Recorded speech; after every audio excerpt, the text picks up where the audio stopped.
ọ̀rọ̀ yìí láyé kówó yìí létí tinú yín ló máa ti yín nìkan ló máa yé yín ṣùgbọ́n àwọn òbí and the record will show that ẹnìkan sọ fún wọn lọ́jọ́ báyìí àwọn ni mo gbọ́. àdúgbòye kí ló dé tó jẹ́ pé látijọ́ tẹ́ ẹ ti bẹ̀rẹ̀ Yorùbá Nation campaign kí ló dé tẹ́ ẹ ní round table discussion pẹ̀lú gbogbo àfáàní Yorùbá kẹ́ ẹ pè báyìí bọ́ọ̀lù tẹ̀ wá pé àwọn ni wọ́n ṣe kéde o àwọn ni wọ́n ò wá o ẹ pè pàdé yẹn o tẹ̀lé announce ẹ̀ táwọn journalist.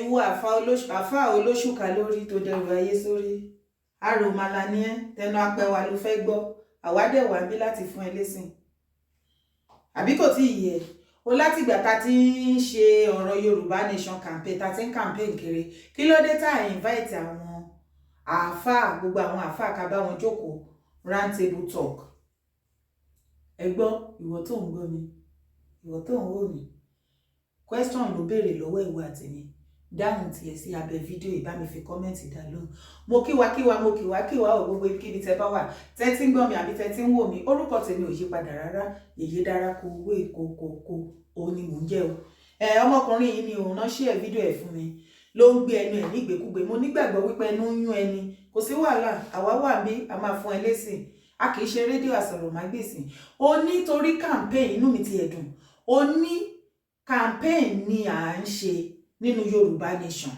ó ní kí ló dé tá ò pé àwọn àgbààgbà àfà ẹjọ́ nítorí Ọlọ́run ìwọ fúnra lára ẹ ó ti dáhùn ìbéèrè yẹn ó ní campaign awareness kò wá ṣe campaign ló yẹ kó lò awareness là yìí ṣe títí dìsín a ṣe ń ṣe awareness lọ pẹ̀lú bí gbogbo yín ṣe dáwọ́ jọta ìgbógun ti movement tó now láti answer ìbéèrè tó béèrè wípé kí ló dé tán invite àwọn àáfàá ta ló sọ fún ẹ wípé wọn ò invite àwọn àáfàá ta ló sọ fún ẹ wípé kò sí àwọn àgbààgbà àáfàá láàrin Yorùbá Nation ibi tó bá mọ̀ mọ́ ó ní kó rìn ibi tó bá mọ̀ dé ní kó rìn dé o ohun tó bá mọ̀ mọ́ ó ní kó sọ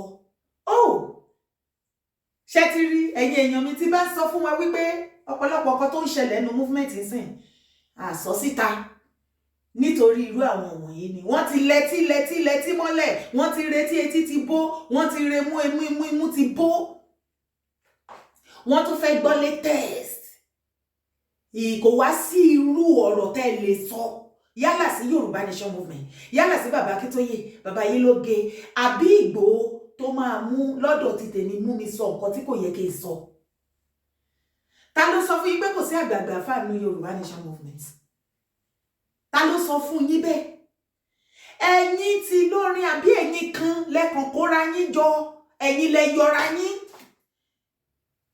ṣebí ọ̀gá yín Murik Akíntọ́lá ẹ tún fẹ́ padà sórí ọ̀rọ̀ wọn ṣé ẹ ti gbàgbé ni òun ló sọ wípé àwa pariwo Yorùbá Nation Afẹ́nifẹ́realization kọ́ àwọn máa kọ́kọ́ gba Islamization kan tó lè sọ wípé àwọn kọ́kọ́ fẹ́ ṣe ọ̀rọ̀ Yorùbá Nation fídíò yẹn wà bí màá tún ìtúplẹ̀ ẹ̀tún ìgbọ̀ so ẹ̀yin tí ẹ rò wípé wọ́n ṣọ̀tì yín down lórí ọ̀rọ̀ Yorùbá Nation tẹ́ jẹ́ àfà ẹ̀yin lẹ ètì ara yín ẹ̀yin lẹ ń gbógun ti movement ẹ̀yin lẹ sọra yín di àbàtà tó ta kété bẹ́ẹ̀ ni wípé òun ò bódò tán kò sẹ́ni tí Yorùbá Nation bọ̀ wá fokùn sí lọ́rùn awareness là ń ṣe kò sẹ́ni tó wá fi okùn sí mi lọ́rùn kò sẹ́ni tó fokùn sí bàbá Akíntóyè lọ́rùn àbí bàbá Yélóge kò sì sẹ́ni tó fokùn sí Ìgbòho lọ́rùn gbogbo wa tá wà ń bẹ pátápátá kò sẹ́ni kankan tí wọ́n lọ gbé ẹbọ kàkà tí kagúnláyà tí wọ́n gbé fún oníkálùkù wa náà rí wípé Yorùbá òótọ́ dẹ̀ ni gbogbo bí nǹkan ṣe ń lọ nílẹ̀ Yorùbá inú owó òdù sí oníkálùkù ló ń join àbí mo parọ́ ẹ̀yin èèyàn mi ìparọ́ ẹ ṣé jàre àdá fún yín ń bọ̀ èsì ọ̀rọ̀ ni o èsì ọ̀rọ̀ ni o. máa wà ń bẹ̀ media practitioners tó máa wà ń bẹ̀ tó máa wà well covered ẹ pè wọ́n pé àwọn àfáà ẹ fún wọn lọ́jọ́ tiwọn ẹ sì tí wọ́n dáhùn ẹ jẹ́ kí wọ́n mọ nǹkan tẹ́ dúró fún nǹkan tẹ́ ń jà fún. ẹ pè àwọn CAN Christian Association of Nigeria ẹ ṣe meeting ti South West ẹ ṣe meeting pẹ̀lú wọn. ẹ jẹ́ kí wọ́n mọ nǹkan tẹ́ dúró fún ẹ jẹ́ kí wọ́n mọ nǹkan tẹ́ ń jà fún. àwọn League of Imam and Alfa ẹ pè wọ́n ẹ bá wọn ní meeting tí ò ní jẹ́ meeting ẹyọ kan ẹ ṣe ti state kọ̀ọ̀kan ní South West lọ́tọ̀ọ̀tọ̀ tí ò ní jẹ́ ẹ̀kan ẹ fún state kankan lọ́jọ́ tiẹ̀ ṣé bí campaign kì í ṣe wọ́ọ̀ náà. ẹnu mi ti ẹ̀dùn pẹ̀lédè tó sọ campaign awareness ni àjagun ó sọ̀rọ̀ bí ìwọ ló sọ̀rọ̀ tí mo fún ẹ lésì o ìsọ̀rọ̀ nìgbésí ìsúnmúsókè báyìí nìgbésè gangan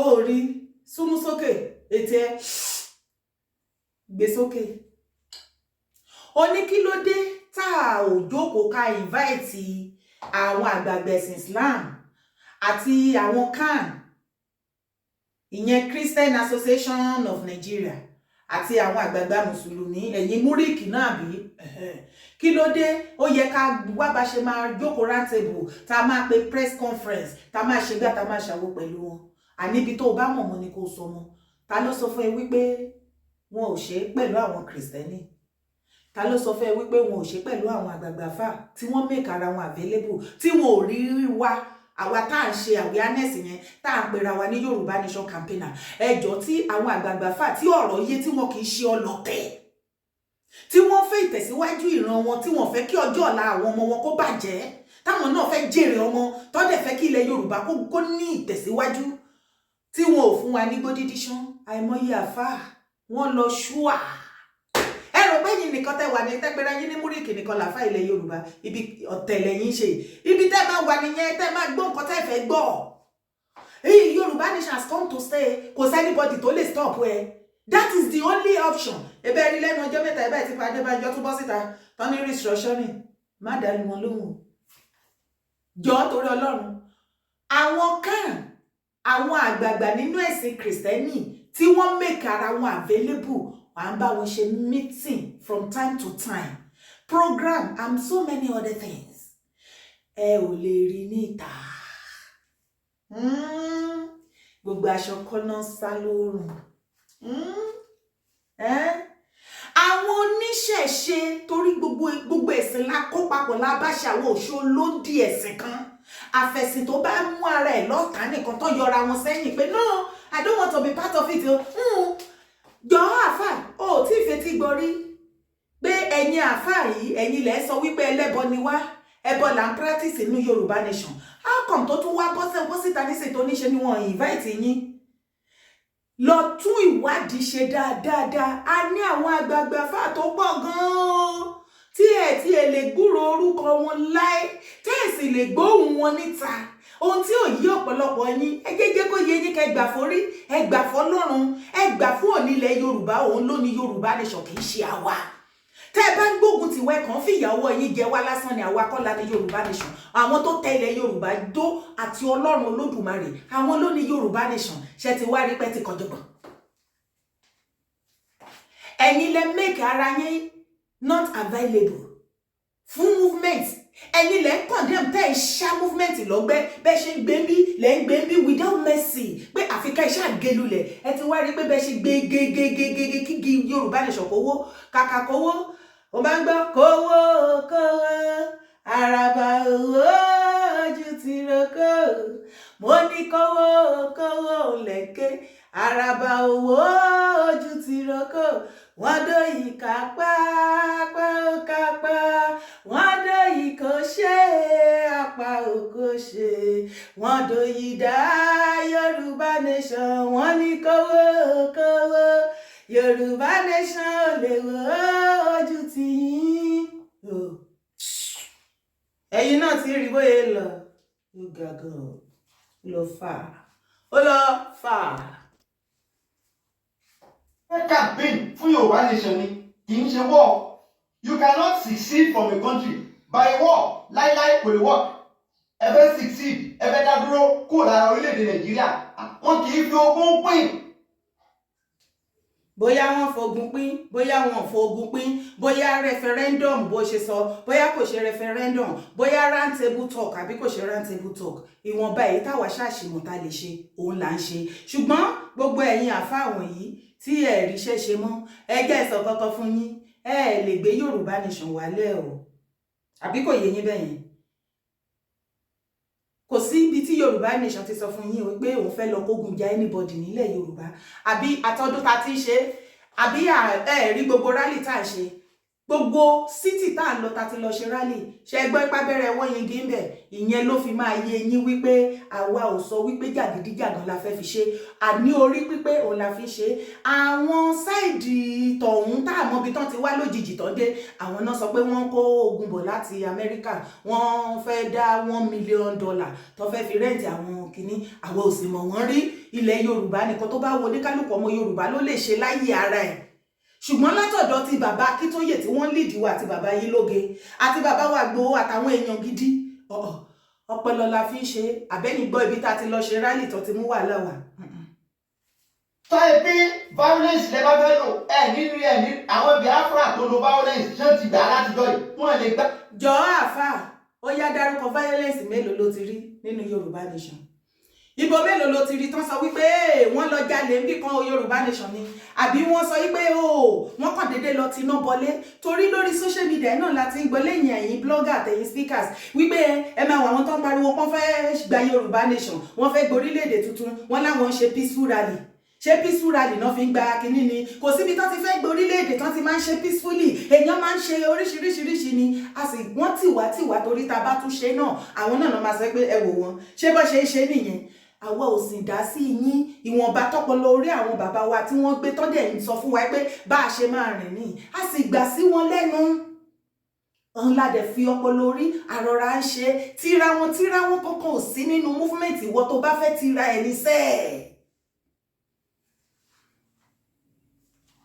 ẹ lè fẹ́ succeed kó lára country kan kẹwàá ní by violence lẹ́ẹ̀fì succeed lẹ́ẹ̀fì dádúró ìwọ àfà yìí jọ nítorí Ọlọ́run bá mi gbé fídíò violence kan tó sọ Mr Violence violence bá mi gbé fídíò kan jáde ibi tó ti rí tí Yorùbá nation ti dá wàhálà sílẹ̀ ó yá gbé jáde tó o bá ti wá rí tí àgbàdo bọra ẹ lẹ́nu kò máa wọn nígbà fún ẹ máa face military antagonism ẹ náà face military opposition. báruwo jẹrí kó sọ̀rọ̀ gidi kó yé sóyìnbó fò gba fídíò jẹ fún mi. frontliner ẹ wá rò pé yóò work ẹ̀yin náà mọ̀ pé I'm very ó yà wá lẹ́nu púpọ̀ pé ọ̀pọ̀lọpọ̀ àwọn tí wọ́n ṣe agbátẹrù Yorùbá nation yìí àwọn intellectuals ni àwọn lọ́pọlọ gbígbé àwọn èèyàn tó lọ́pọlọ tó lóye tán kàwé àwọn ni àwọn tó bẹ̀rẹ̀. Okay. But ní gba advice tó tọ́ àti tó yẹ pẹ̀lú àwọn nǹkan tẹ̀ ṣe àwọn ìgbésẹ̀ tẹ̀ gbé. My dear, shut up. Tó bá fẹ́ pé tó fẹ́ ṣe nǹkan téèyàn ṣe irú nǹkan bẹ́ẹ̀ yẹn kò sí perfection kankan nínú ìrìn àjò tá à rìn. It is called movement, self-determination movement. Movement ni tó jẹ́ pé wàá máa lọ ni movement kan tó ń lọ ìgbà míì ó lè pause ìgbà míì ó lè reverse tó bá reverse sẹ́yìn kò mí pé ìkọ̀kọ̀ ti ṣẹlẹ̀ ìgbà míì ó tún lè dúró kó pause kò mí pé ó ti end tó bá tún yá tó máa lọ movement ni nígbà tó sọ pé àwọn intellectuals ló wà ńbẹ̀ àwọn náà ṣì wà ńbẹ̀ in fact ẹ lè expect ọ̀pọ̀lọpọ̀ tó wà ńbẹ̀ tẹ́ ẹ̀ ní gbọ́ ẹ fẹ́ fún wá fi ìdí kókó ẹ̀ẹ́dẹ̀ lè rí látọ̀dọ̀ tèmi àbí kò yé yín alọ́pọlọ la fi ń ṣe ìwọ àfà yìí ó padà rí anything sọ o bóyá kó padà lọ jókòó kó tuntun mi ṣe màá lè mọ nǹkan tó yẹ kí n sọ fún ẹ kó o sọ dáadáa ṣùgbọ́n gbogbo ẹjọ́ tó ṣì ń ròyìn àtòtò tata lásán ló kàn ṣe sọ.